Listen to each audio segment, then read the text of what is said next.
नमस्कार।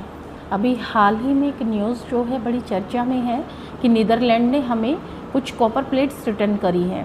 तो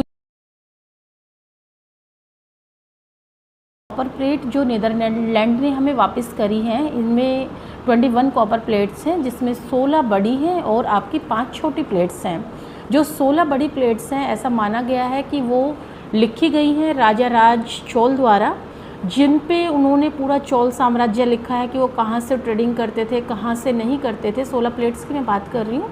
तो उन पर यह भी लिखा गया है कि इंडोनेशिया से वो शिप ट्रेडिंग जो करते थे, राजा राज के टाइम में सबसे ज़्यादा शिप ट्रेडिंग होती थी, जो वो इंडोनेशिया तक उनका जो व्यापार था वो फैला हुआ था। और 5 जो छोटी प्लेट्स हैं उन पर लिखा हुआ है विष्णु स्तुति, शिव स्तुति, जो कि संस्कृत लैंग्वेज में लिखी हुई हैं। अब क्वेश्चन आता है कि वहाँ तक पहुँची कैसे। देखिए, 1605 में जब डच ईस्ट इंडिया कंपनी लेकर के भारत आते हैं, तो उसमें क्या होता है, कुछ पादरी आते हैं। तो एक पादरी की नज़र जो है वो इस पर पड़ती है और वो पादरी इसको कहाँ, बटाविया ले जाते हैं, जो आज के टाइम का जकार्ता कंट्री है।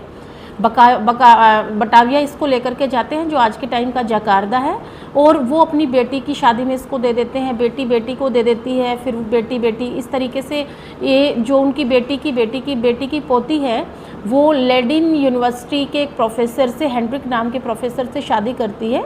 और वो प्रोफेसर जो है इसको अपनी लाइब्रेरी में रख देते हैं। जो प्रोफेसर हैं उन्होंने इसको अपनी लाइब्रेरी में रखा, और वहाँ पर कुछ हमारे जैसे आर महालक्ष्मी के, आर सुब्रमण्यम, इन्होंने इस पर रिसर्च किया और इनको पता चला कि ये भारतीय प्लेट हैं।